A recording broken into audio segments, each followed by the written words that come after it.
近年来，互联网、社交媒体和手机成为了科技的代名词，而推动科技进步的核心零部件晶片则被逐渐淡忘。但在即将过去的2021年，它又以一种意外的管道回归。2021年最重要的科技，不是马克扎克伯格 Mark Zuckerberg 的元宇宙，不是杰克多西 Jack Dorsey 的区块链，也不是埃隆马斯克 Elon Musk 的跳舞机器人。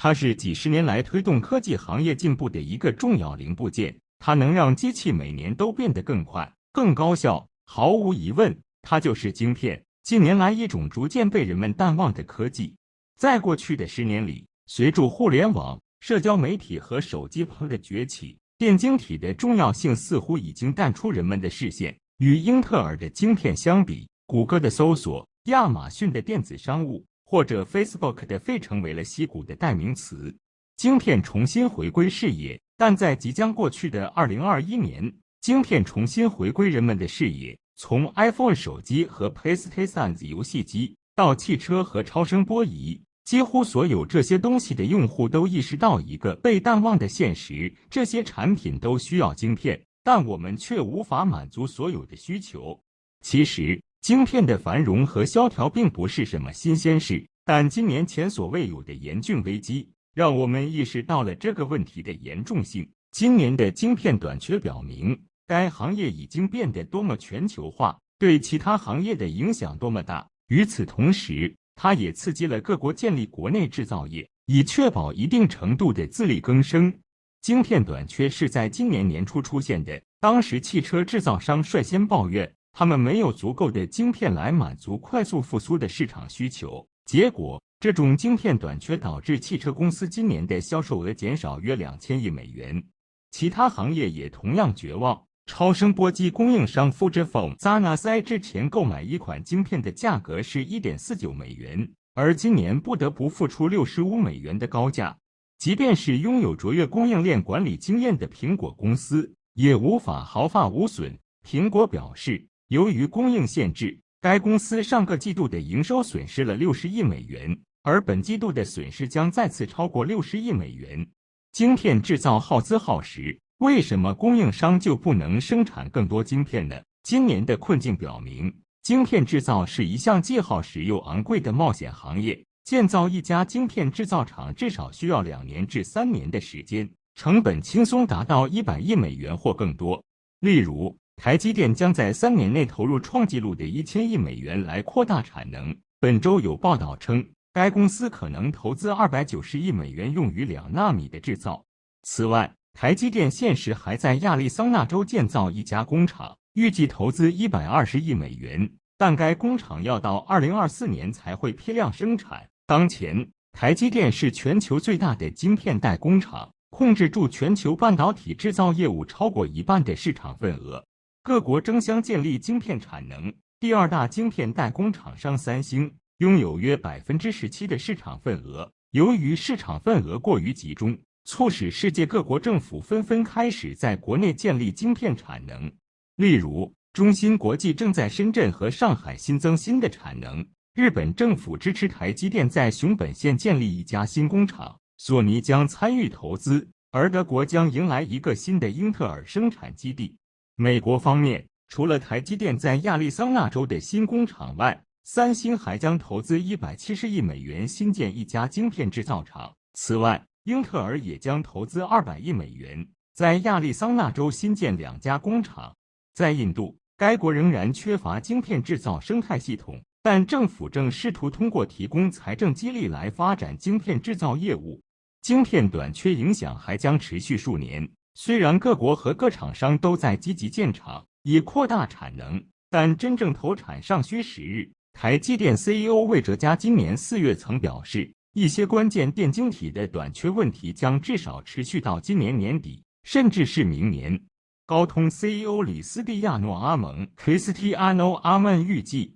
，2022年大部分问题都将迎刃而解。特斯拉 CEO 埃隆·马斯克 Elon Musk 也认为，当前仍在持续的电晶体危机有望于明年结束。而诺基亚 CEO 佩卡伦德·马克 Pekka Lundmark 认为，困扰汽车制造商、资料中心所有者和电子产品制造商的全球半导体短缺问题已经演变成一场有可能拖到2023年的战斗。其他一些行业 CEO 预计，全球晶片短缺明年还将继续，而汽车晶片短缺将会更明显，持续的时间也会更长。产能紧张的状况预计到2025年才会缓解。因为疫情引发的全球晶片短缺问题，正在困扰住消费电子、汽车、家电等多个行业。尽管台积电、三星、中芯国际等晶圆代工加速扩产，也没能扭转这一局面。而且，英特尔 CEO 认为，全球晶片短缺情况可能会持续到2023年。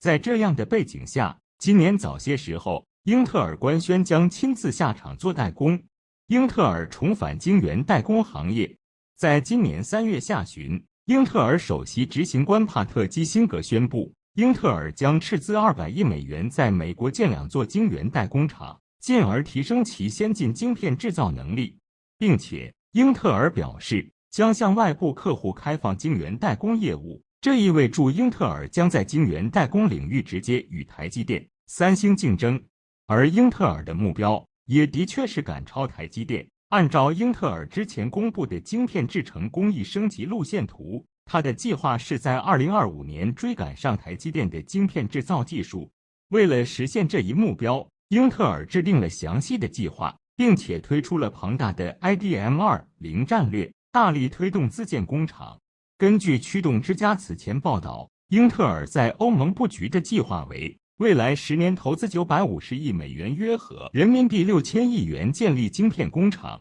另外，12月27日，中国台湾经济日报报道，业界传出英特尔将在2023到2024年新增爱尔兰、以色列与美国的产能，整体规划在5年内扩增晶圆代工厂产能30%。随着英特尔不断扩产，英特尔与台积电之间的竞合将变得更加激烈。客观来说，台积电虽然也在全球扩产，但其在美国和日本新厂的布局才在刚刚起步，而欧洲市场更是没有定案。相比之下，还是英特尔的全球布局速度更快。那么，就现实的情况来看，英特尔能够在2025年实现对台积电的赶超吗？想赶超台积电是痴心妄想。其实，从科技方面来看，英特尔仍然是业内拥有最前进制程工艺的晶片厂商之一。英特尔已经发布了基于英特尔7纳米工艺制程的产品。不过，与台积电相比，英特尔的晶片制造能力还差得远。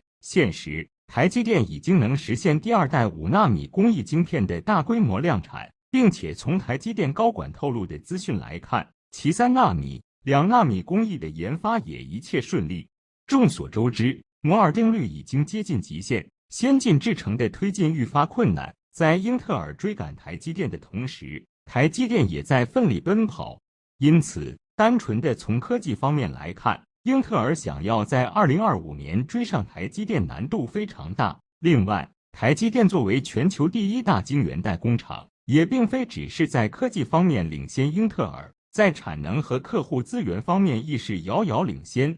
最重要的是，台积电具有明显的人才优势。大家表面上看到的竞争或许是晶片制程工艺的竞争，但其实晶片竞争的本质就是人才之争。总而言之，台积电在半导体产业有丰富的积累，还具有人才优势。所以综合来看，虽然英特尔加大投资、加速扩产，但想要在2025年赶超台积电仍然是痴心妄想。需要注意的是，新浪科技12月8日报道称，台积电创始人张忠谋也给英特尔泼了一盆冷水，并不相信已经60岁的基辛格能够带领英特尔重回当年的盛况。张忠谋认为，就晶圆代工环境来看，美国的优势在于水电、土地，但中国台湾的优势是人才，拥有大量优秀的工程师、技工等，而且交通便利，调动能力更好。此外，在美国建厂的成本也更高，即便有美国政府的补贴，但依然无法弥补英特尔的竞争劣势。那么，你认为英特尔能实现赶超台积电的目标吗？